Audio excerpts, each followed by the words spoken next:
16장 1절에서 3절까지 말씀 우리 함께 같이 한 목소리로 읽습니다. 마음의 경영은 사람에게 있어도 말의 응답은 여호와께로부터 나오느니라. 사람의 행위가 자기 보기에는 모두 깨끗하여도 여호와는 심령을 감찰하시느니라. 너의 행사를 여호와께 맡기라. 그리하면 내가 경영하는 것이 이루어지리라. 아멘. 네. 우리 아까 김영남 목사님 간증해 주셨는데 우리 성도님들 간증하실 때마다 제가 깜짝깜짝 놀라요. 성도님들이 대부분 간증하실 때 보면 제가 말을 잘 못해서요 두서없이 이러는데 두서가 없지 않아요. 그죠? 여러분 두서 없었어요? 아니면 두서가 있었어요? 두서가 너무 분명히 있었어요. 그죠? 항상 성도님들 간증하실 때 보면 우리가 제가 설교하는 것보다 더 큰 은혜를 받는 것 같습니다. 그래서 너무 감사하고요. 네.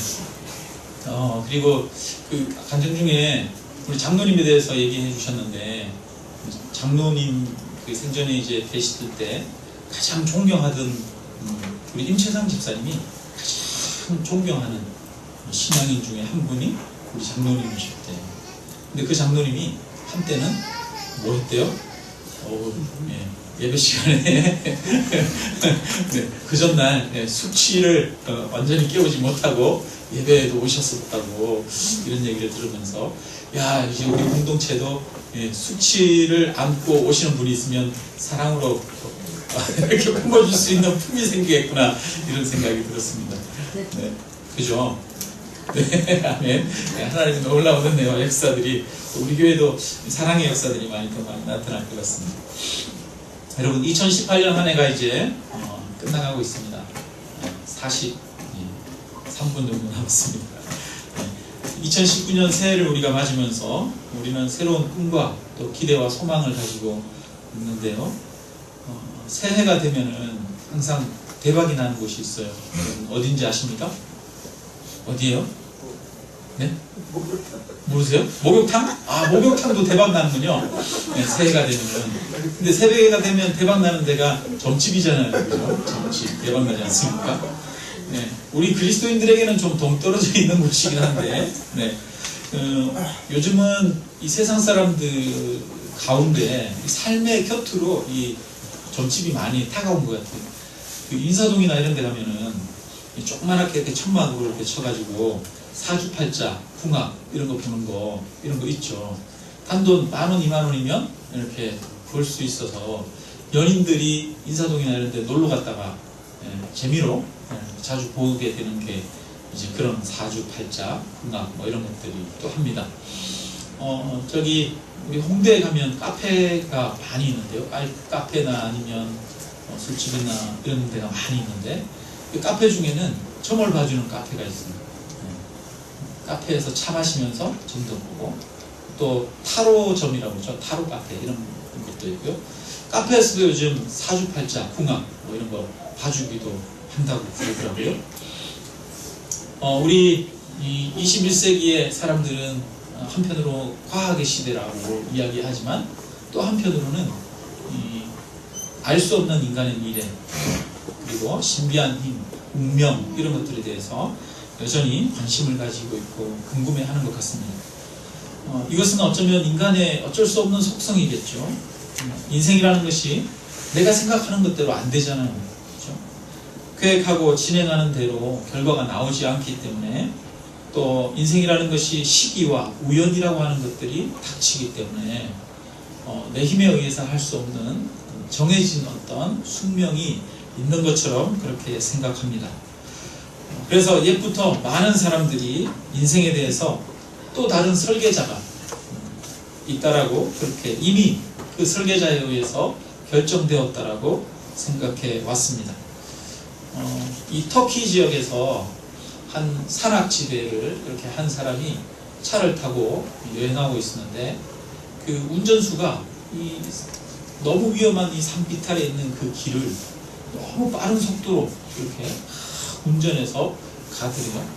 그래서 이 외국인이었던 그 사람이 그 현지인에게 좀 천천히 운전했으면 좋겠다. 너무 위험하다. 그렇게 이야기를 했다라고 합니다. 그랬더니 그 사람이 우리가 죽는 거는 우리 마음대로 못하고 죽는 거는 이미 결정되어 있는 거 아니냐. 내가 죽고 싶어도 못 죽고 또 안 죽고 싶어도 또 죽는 게 우리 인생이고 모든 것이 신의 뜻대로 되는 것이니까 걱정하지 말라고 그러면서 여전히 빠른 속도로 이 산비탈을 운전을 했다라고 합니다. 이슬람 지역에서는 이 인사말 중에 인샬라라고 하는 말이 있어요. 인샬라 많이 들어보셨죠? 네. 그 말끝마다 인샬라 이런 말들 많이 하죠. 이게 무슨 뜻이냐면 신의 뜻대로 될 것입니다. 이런 의미예요. 그래서 신이 원한다면 신의 뜻대로 이런 의미가 있는데 예를 들어서 우리 내일 영화관에서 만나자 인샬라 이러면서 헤어진대요. 그러면서 또 내일 우리 홈플러스에서 시장 보러 가자 그러면서 인샬라. 여러분 어찌 보면 한편으로 말끝마다 신의 뜻대로 신이 원하는 대로 이렇게 이야기를 하니까 한편으로 굉장히 신앙적으로 보입니다. 자신의 뜻대로 살지 않고 하나님의 뜻대로 살겠다라고 하는 그런 의지가 있는 것처럼 그렇게 보이죠. 그런데 이 사람들이 약속을 못 지키거나 또는 해야 할 일을 제대로 못했을 때 또 뭐라고 말하냐면 인샬라다 그런데요. 신의 뜻대로 된 것이다 이렇게 이야기를 한대요. 이게 뭡니까? 자신이 제대로 일을 처리하지 못했음에도 불구하고 그것을 누구에게 핑계대는 거예요? 신에게 핑계대고 숙명이다 이거는 운명이다 어쩔 수 없는 거다 이런 식으로 자신의 무책임을 신의 뜻으로 돌린다는 것입니다. 그런 경우가 너무 많다는 거예요. 매일 기도하고 또 일상적으로 이 신앙적인 용어를 사용하는 사람들 중에 모든 것이 신에 의해서 이미 결정되었다라고 하는 그런 숙명론에 빠지는 경우들이 종종 있을 수 있는 것 같습니다. 기독교인들 중에도 또 때로는 자칫 잘못하면 그런 생각들에 빠질 수도 있어요. 그런데 반대로 오늘날 시대는 대부분의 세상 사람들은 오히려 신을 인정하지 않는 그런 시대를 우리가 살아가고 있습니다. 하나님이 없다라고 생각을 하죠. 그래서 하나님이 우리의 운명을 결정하는 것이 아니라 우리의 운명은 누가 결정한다? 내가 결정한다. 모든 것은 인간이 결정하고 인간이 스스로 책임지는 것이라고 생각하는 사람들이 또 세상에는 많이 있습니다. 그래서 인간이 무엇이든지 자기 스스로 자기가 책임진다면 또 타인에게 피해만 끼치지 않는다면 내가 내 마음대로 해도 되지 이렇게 생각하기도 합니다. 극단적인 자유주의를 향해서 나아가고 있습니다. 여러분 그렇다면 어떤 게 정답일까요? 신에 의해서 결정되어 있다는 그 숙명론이 정답입니까? 아니면 인간이 스스로 모든 것을 결정하고 만들어 간다는 것이 정답입니까? 아니면 50대 50인가요? 인간이 반 결정하고 신이 반 결정하고 50대 50입니까? 어떻게 우리는 받아들여야 할지 오늘 우리가 이런 얘기들을 함께 나누기를 원합니다. 오늘 우리가 읽었던 본문에 보니까 마음의 경영은 사람에게 있어도 말의 응답은 누구에게로 나누니라? 여호와께로부터 나누니라 이렇게 말하고 있습니다. 인간이 계획하고 인간이 일을 진행할지라도 그 결과는 누구에 의해서 결정된다는 거예요? 여호와에 의해서 결정된다는 겁니다. 여호와께로 말미암는다 이렇게 말합니다. 그래서 그 인간의 성공은 100% 누구의 힘이라는 거예요? 하나님의 힘이라는 거예요. 우리 교회에 저 뒤에 보면 여러분 어항이 하나 있어요. 저 어항도 참 감동적인 어항입니다. 우리가 교회를 분립 개척한다는 이야기를 듣고 이제 1년 전에 그 이야기를 들었어요. 그러니까 개척하기 1년 전에 그 이야기를 듣고 저거를 한 집사님이 자기가 공장에서 아크릴을 직접 잘라서 붙여서 직접 만들었어요. 그래서 개척할 때까지 기다리고 집에다가 잘 모셔놨다가 개척하고 나서 저 어항을 가지고 오셨어요. 그래서 저 어항을 다 이렇게 세팅을 해주셨는데요. 저 어항에 이제 물이 부족하면 물을 붓고 또 여러 가지 이끼나 이런 것들이 있으면 제거하거나 또 청소도 해주고 또 필터도 갈고 이렇게 하는 거를 제가 교회에 매일 있다 보니까 하게 됩니다. 그래서 교회에 올 때마다 매일 이렇게 밥을 주고 그래요. 그래서 물고기들이 있으니까 제가 교회 혼자 있어도 쓸쓸하진 않아요. 네. 예전에 토끼 있었잖아요, 우리 저기. 네. 토끼 있어가지고 그 토끼 되게 신경 많이 썼거든요. 어떻게 하면 밥 줄까? 오늘은 뭘 줘야 될까? 밥이 없는데. 그래서 마트에 가가지고 야채 같은 거 이런 거 다듬고 버리는 거 있잖아요. 그런 거 막 이렇게 포대로 이렇게 막 가져와서 밥 주게 되는데 어느 날 갑자기 이 토끼가 이 산에 사는 산 짐승에게 의해 당했어요. 그래가지고 사라졌어요. 사라져서 네. 그 다음에 얼마나 허전한지 모르겠더라고요. 토끼가 없어서 없는 게 너무 허전하더라고요. 네. 근데 그나마 이제 물고기가 있어서 좀 제가 위로를 받고 있어요. 위로가 되더라고요. 주일 이렇게 매일 올 때마다 이제 물고기 밥을 주는데요. 그 물고기가 밥을 먹느냐 안 먹느냐는 제가 언제 교회 오느냐에 따라 달려 있어요. 네. 제가 만약에 교회를 그날 못 오면은 물고기가 밥을 못 먹어요. 네. 물고기의 하루의 삶이 물고기가 저 어항에서 먹을 거를 찾으려고 하루 종일 움직일 거 아니에요, 그죠? 물고기가 보니까 가만히 안 있더라고요. 저 작은 어항이지만 그 어항에서 끊임없이 이리 갔다가 저리 갔다가 이리 갔다가 움직여요. 뭐를 찾는 것 같기도 하고. 네. 근데 자기가 아무리 먹을 걸 그 어항에서 찾아도 제가 밥을 안 주면 먹을 수 있어요, 없어요? 없어요. 물고기가 어항에서 밥을 먹는 건 전적으로 누구에 의해 달렸어요? 제 손에 의해서 달렸어요. 네. 마찬가지입니다. 마찬가지로 우리의 삶도 네, 우리 인생의 주인 되시는 그리고 또 온 우주를 다스리시는 하나님의 손길에 달린 줄로 믿습니다. 그래서 우리의 삶이 사실은 100% 그 하나님의 다스리심과 인도하심에 의존하고 있다는 것입니다. 우리는 우리 인생을 내 마음대로 계획하고 또 내 뜻대로 이끌어갈 수 없습니다. 우리가 계획할지라도 하나님이 허락하지 않으시면 할 수가 없습니다. 그래서 여러분 우리가 살아갈 2019년 한 해 정말 하나님의 인도하심과 축복하심이 우리에게 있어야 할 줄로 믿습니다. 그런 하나님의 축복하심이 우리 모두에게 있기를 주님의 이름으로 축원합니다. 그런데 2절에 보니까 이렇게 말합니다. 여러분 2절을 한번 읽어봅시다. 같이 한번 읽습니다. 사람의 행위가 자기 보기에는 모두 깨끗하여도 여호와는 심령을 감찰하시느니라. 하나님께서는 사람의 심령을 감찰하십니다. 그냥 사람이 어떤 행동을 하느냐 그 행동만 보는 것이 아니라 그 행동 가운데 숨어있는 동기까지도 보신다는 거예요. 마음속 깊은 곳에 숨겨진 의도까지도 감찰하신다는 거예요. 감찰이라고 하는 것은 그냥 안다라고 하는 의미가 아니라 그것을 의도적으로 본다는 거예요. 하나님은 우리 속에 있는 깊은 생각까지도 의도적으로 찾아서 보십니다. 어떤 생각을 가지고 있고 어떤 의도로 어떤 행위를 하는지를 하나님은 유심히 지켜보고 계십니다.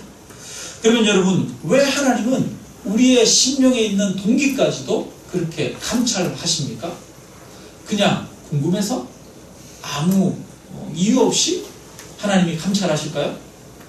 아니면 무슨 이유가 있어서 감찰하실까요? 여러분 하나님이 우리를 감찰하시는 데에는 이유가 있는 것이죠. 왜 그럴까요? 우리 마음속에 있는 깊은 동기까지 감찰하시고 그래서 하나님은 사람의 외모를 취하지 아니하시고 무엇을 본다고 합니까? 중심을 본다고 하지 않습니까? 그 중심을 본다는 건 뭡니까? 그 사람 마음 가운데 깊은 곳에 숨겨져 있는 진정한 뜻, 동기, 의도 이런 것들을 하나님이 보신다는 거죠. 하나님은 우리 마음을 보시고 우리 마음에 따라 응답하시는 분이십니다. 하나님은 사람을 외모로 취하지 아니하시고 무엇을 보신다고요? 중심을 보시는 분입니다. 사람의 중심을 취하는 분이십니다.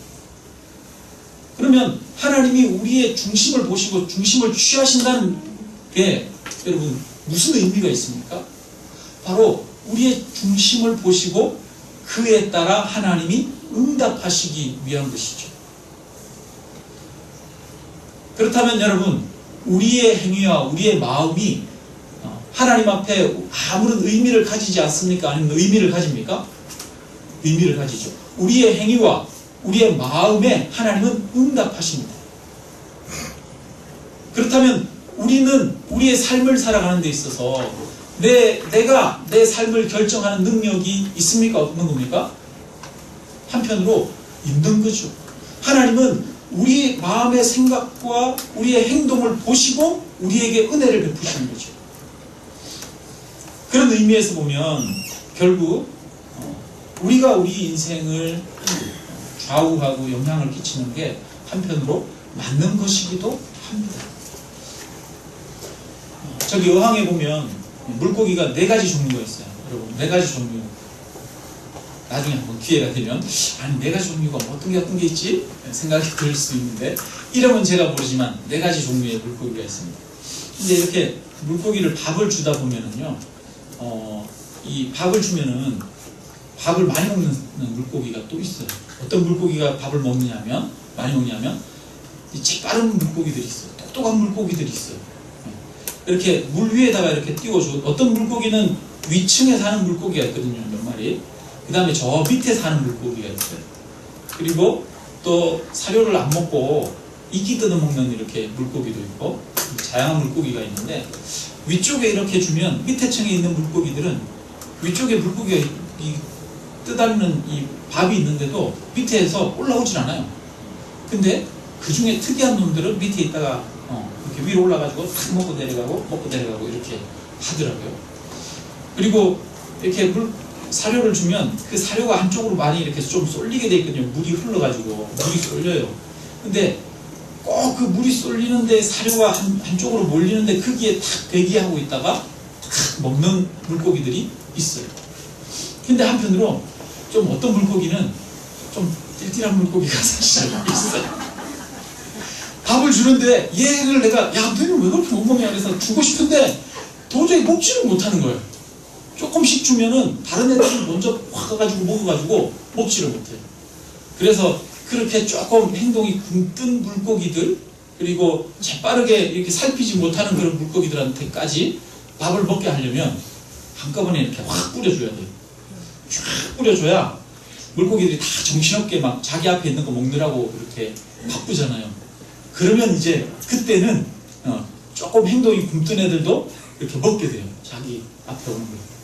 조금씩 주면은 재빠른 애들이 다 먹어버리더라고요. 결국은 물고기가 밥을 먹느냐 안 먹느냐는 제 손에 이렇게 달려있긴 하지만 한편으로는 그 물고기들이 얼마나 재빠르게 움직이느냐에도 달려있더라 안 달려있더라? 달려있더라는 거예요.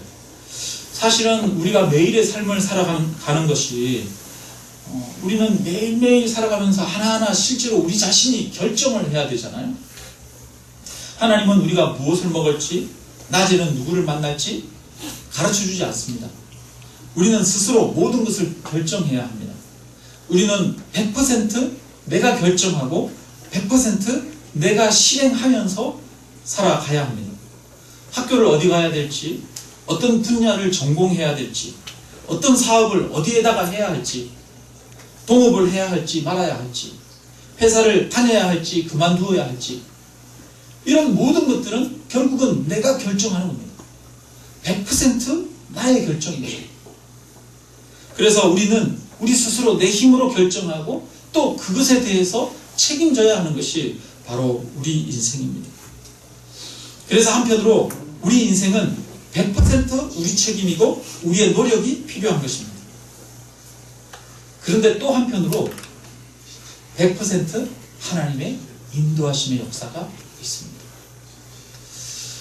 반은 50%는 내가 결정하고 50%는 하나님이 결정하는 거야. 이게 아니라 100% 나의 결정과 100% 하나님의 인도하심이 결합되어서 우리 인생은 이루어지는 것 같습니다. 이 말씀을 드리는 이유가 있어요. 그게 뭡니까? 우리가 새해를 맞이하면서 하나님의 인도하심을 구합니다. 하나님의 축복을 구합니다. 그러나 새해를 맞이하면서 하나님의 인도하심과 축복을 구하는 것만으로는 되더라 안 되더라는 거예요? 안 되더라는 거예요. 우리가 정말 새해를 살아가면서 더 성실하게, 더 최선을 다해서 하나님의 지혜를 강구하면서 내가 해야 할 노력들을 하면서 살아갈 때 정말 진정한 하나님의 축복이 우리의 삶 가운데 임하더라는 것입니다. 그래서 100% 내 노력인 거예요. 또 하나 100% 하나님의 인도하십니다. 이거는 뭐 우리가 논리적으로 하기 어려운 것들이죠. 그래서 역설이라고 말하기도 합니다. 이거를 천을 짤 때 그런 원리와 비유할 수 있습니다. 이 천은 이 날줄일과 씨줄이 이렇게 있죠. 씨줄이 세로로 되어 있는 건가요? 가로예요? 날줄과 씨줄이 연결돼 가지고 한 천이 짜지지 않습니까? 우리의 인생도 그런 것 같아요. 여러분, 하나님이 우리 인생에 씨줄을 놓으셨는데 거기에 우리가 이 날줄을 놓아야 합니다. 우리가 날줄을 제대로 놓지 않으면 그 하나님이 놓으신 그 씨줄을 통해서 제대로 천이 짜질 수 있습니까? 없습니까? 없는 거죠. 그래서 우리가 우리 인생을 살아가면서 새해를 맞이하면서 정말 하나님의 그 씨줄 위에, 하나님이 우리에게 부으시는 그 축복 위에 우리가 최선을 다해서 하나님 앞에 성실하게 살아감으로써 정말 하나님의 축복이 나타나기를 기대하는 그런 결단과 각오가 오늘 이 밤에 있기를 주님의 이름으로 축원합니다. 그런데 우리가 이 씨줄을 놓을 때 기억해야 할 것이 있습니다. 2절에 보니까 여호와는 심령을 감찰하시느니라 이렇게 말합니다. 우리의 마음속에 있는 깊은 숨은 의도를 보신다는 거예요. 우리의 열심과 최선의 동기가 무엇인지를 주님은 보신다는 겁니다. 우리가 우리 자신의 기쁨과 만족과 즐거움과 영광을 위해서 살아가는지 아니면 하나님의 영광과 하나님의 뜻을 위해서 살아가는지 그것을 보시는 거죠. 그래서 하나님은 우리에게 말합니다. 너희는 먼저 그 나라와 그 의를 구하라 라고 말씀하십니다. 너희는 마음을 다하고 뜻을 다하고 힘을 다하여 주 너의 하나님을 사랑하라 라고 말씀하십니다. 하나님은 우리가 정말 진정으로 주님을 사랑하는지, 진정으로 주님을 신뢰하는지, 진정으로 하나님의 영광을 위해서 살아가고자 하는 그런 각오와 결단이 있는지를 살피십니다. 그것이 우리의 중심을 보는 것이죠. 그래서 여러분, 우리가 최선을 다해서 살아야 됩니다. 그런데 우리가 그 최선을 다해서 살 때 그 최선의 동기가 무엇이어야 할까요? 그 최선의 동기가 단순히 나의 만족과 나의 즐거움만이어서는 안 된다는 것입니다. 우리가 올 한 해 2019년 한 해를 하나님 앞에 새롭게 살아갑니다. 그 새롭게 살아가는 삶의 동기와 이유가 나의 만족과 즐거움이 아니라 하나님의 영광이 되어지길 주님의 이름으로 축원합니다. 그럴 때 하나님은 그것을 받으시고 우리에게 축복하시는 것이죠. 1년 전에 우리가 함께 힘을 모아서 강남 아름다운 교회를 개척했습니다. 우리가 이 교회를 개척할 때 우리가 그런 말씀들을 많이 나눴어요. 이 교회를 개척한 이유, 그것은 곧 하나님의 영광을 나타내기 위한 것이다. 여러분, 우리가 우리의 편안함, 우리의 기쁨을 위해서 직접 그렇게 힘들게 인테리어를 공사를 하면서 많은 물질을 헌신했던 것은 아니지 않습니까? 만약에 우리가 즐겁고자 한다면 왜 그렇게 했겠습니까? 그죠? 한번 생각해보세요. 작년 이맘때 1월 7일날 첫 예배를 드리기 위해서 이맘때 공사를 엄청 많이 했잖아요. 그죠? 정말 늦게까지 공사하고 정말 힘들게 모든 성도님들이 일했습니다. 우리 이인성 권사님은 그러더라고요. 일평생을 살아오면서 그렇게 바쁜 연말은 처음이었대요. 그렇게 바쁘게 지냈던 것은 처음이었대요. 왜냐하면 빵집을 운영하면서 제일 바쁜 때가 성탄절, 그 다음에 마지막 날 12월 31일이 가장 바쁜 날이래요. 근데 그 성탄절 12월 31일 이때쯤에 우리가 교회 인테리어를 했잖아요. 그래서 이 감집사님이 매일 그 바쁜 와중에 와서 여기서 인테리어하고 일하고 그렇게 했거든요. 일평생 살아오면서 가장 바쁘고 가장 힘들게 지냈던 것이 작년 이맘때였어요. 근데 여러분, 우리가 그렇게 일평생 살아오면서 가장 힘들게 바쁘게 그렇게 지냈던 이유가 무엇입니까? 우리 만족을 위해서, 우리 즐거움을 위해서가 아니라 그때 우리의 마음은 하나님, 이 교회를 통해서 하나님 영광 받아 주시옵소서. 하나님 이 땅 가운데 하나님의 뜻을 이루어 주옵소서 라고 하는 마음으로 우리가 개척했던 것인 줄로 믿습니다. 우리가 하나님의 영광을 가리는 교회라면 차라리 없어지는 것이 나을지도 모르겠습니다. 우리가 자기 위안과 만족만을 추구한다면 하나님은 결코 우리를 기뻐하지 않으실 것입니다. 여호와는 심령을 감찰하신다라고 말합니다. 하나님은 우리의 깊은 속을 알고 계셔서 우리가 얼마나 하나님을 사랑하는지, 어떻게 하나님께 영광을 돌리기를 원하는지를 바라보고 계십니다. 그리고 그렇게 하나님의 영광을 위할 때 하나님께서 우리의 삶 가운데 응답하실 줄로 믿습니다. 3절을 한번 봅시다. 3절을 보면 우리 같이 한번 읽습니다. 너의 행사를 여호와께 맡기라. 그리하면 내가 경영하는 것이 이루어지리라. 여러분, 여기서 맡긴다고 그래요. 여러분, 맡긴다는 것은 다른 말로는 무슨 의미가 있겠어요? 다른 말로는 드린다는 의미도 있는 거예요. 그렇지 않겠습니까? 내가 너한테 이거 맡길게 라는 말은 드린다는 의미가 있는 거예요. 하나님, 이건 내 것이 아니라 내가 이걸 하나님께 맡깁니다 라는 것은 내가 이것을 하나님께 드립니다 라고 하는 그런 의미가 되는 것입니다.